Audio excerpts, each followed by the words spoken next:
Now let's look at the case where the default that we are simulating here with the risk-Bernoulli process, they're not actually independent. Okay? They are related to each other, and we're going to set up what is called copula, and we will discuss copula in a little more detail in a little bit. Right now, let's see how we're going to set that up. So you go to correlation, and then there are two options for us. One is fit copula, so that you can use that when you have actual data of the two input variables, and then you can use the data and try to fit the copula the way we try to fit probability distributions previously in the previous chapter. So you could do that, and we will see examples of that in just a little bit. But right now, let's say that we want to fit the copula, and then we will feed the copula with different levels of correlation because we are not sure what the correlations are, and then do a what-if analysis with the at-risk. So we're going to define a copula. Okay. So now copula, you need to show which inputs this copula is for. Okay. You can set up a copula without defining an input and then later apply the input. But since we know that these are the two inputs, okay, default of asset 1 and default of asset 2, we can indicate that. So we say we highlight B3 and C3, and that's our input. Okay, click OK. So now we come up with, it gives you a name automatically. Okay, so we'll talk more about the different types of copula later. Okay, so we will choose Gaussian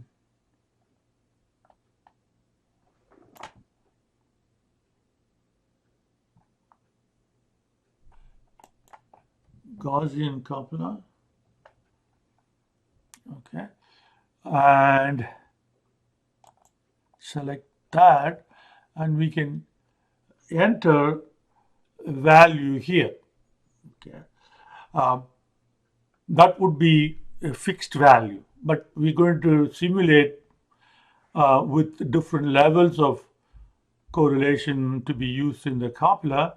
So we're going to just leave it as 0. So we have two assets, B3 and C3, and we are going to try to see what happens when B3 and C3 are not independent and there is a relationship.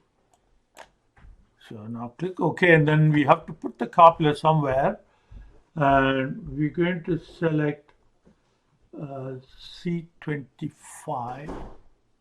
Select C25 as the starting cell for inserting the copula matrix. So click OK, and that inserts the copula matrix, and at the same time it inserts risk copula here, and then it tells you where the copula should come from.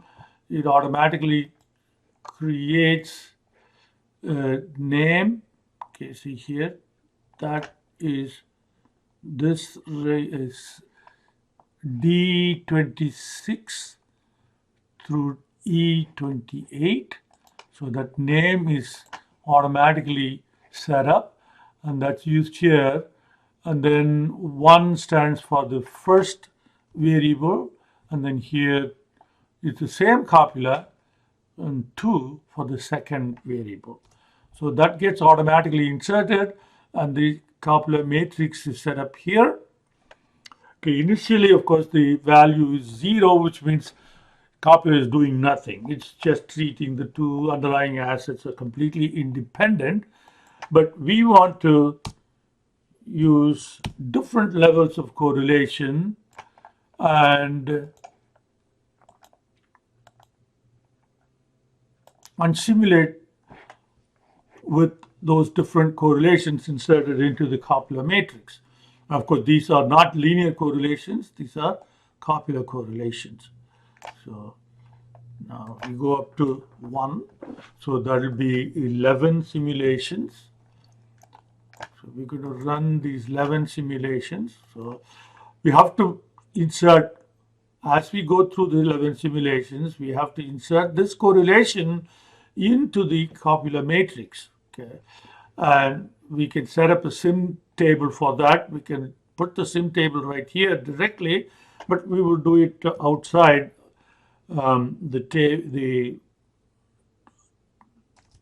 this copular table, and then we're going to use risk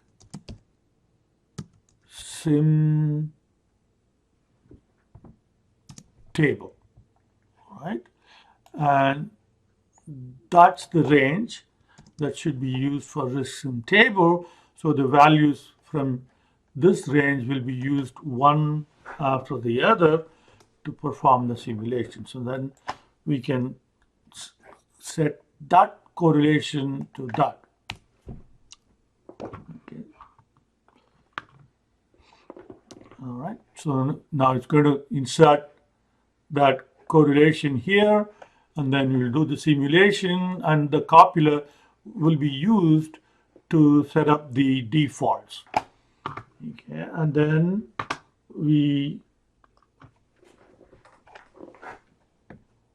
use the same here for junior tranche would be that probability.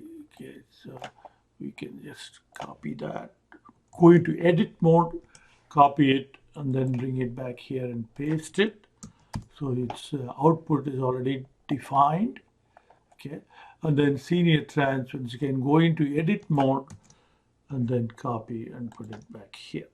Okay, so this is going to set up your probability. Okay.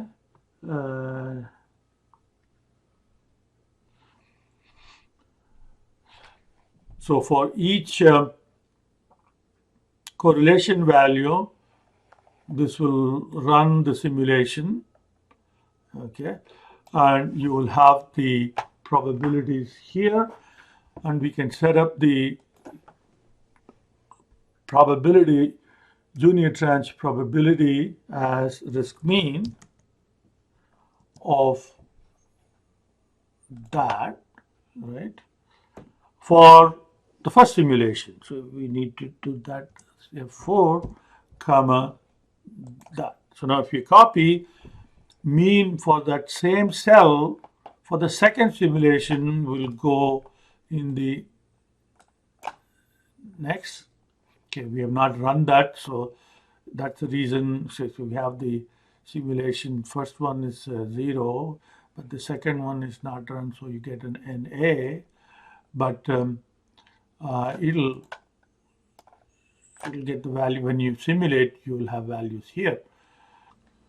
And then we need junior rating, so probability to the right of probability rating, so we can simply copy this in here.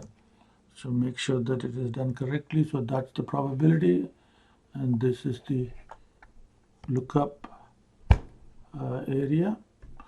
Now senior tranche will be, again, we do a risk mean of the senior tranche default rate. Okay, make that F4.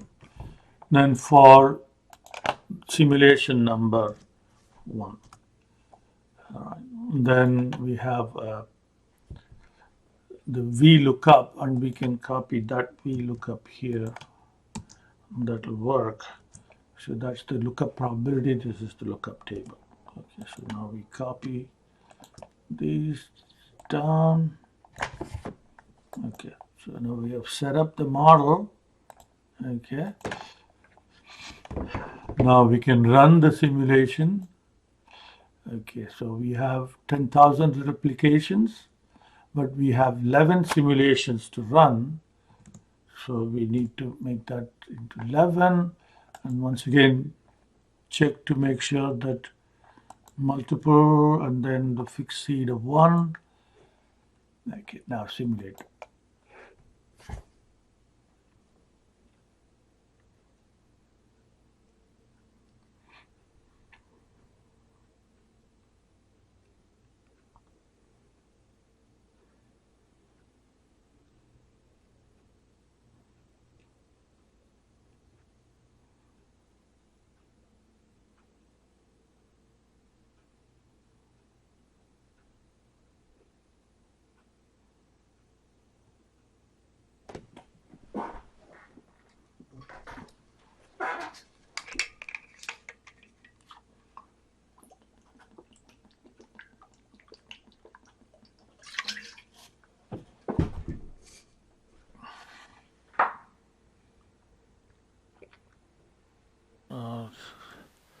The simulation takes a while because we have 11 of them and there are some inputs that needs to be checked out.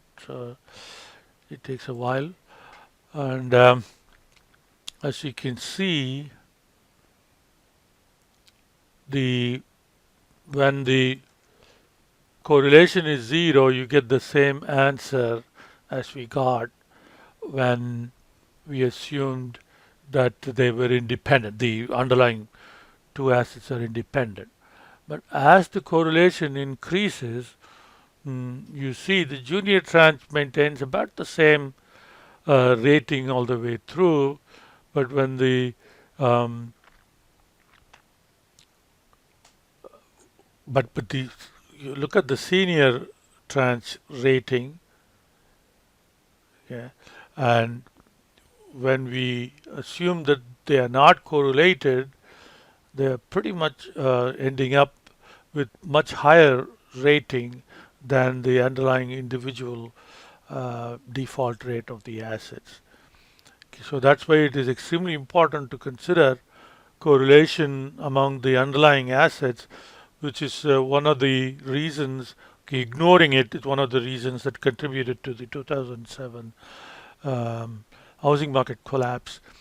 Now, of course, this is a very simple or simplified example where we where we looked at only two assets, but when you have a lot more assets, then it becomes the model doesn't get more complicated. It is the same thing, but it becomes more time consuming to set up, and then the runtime will be quite large as well.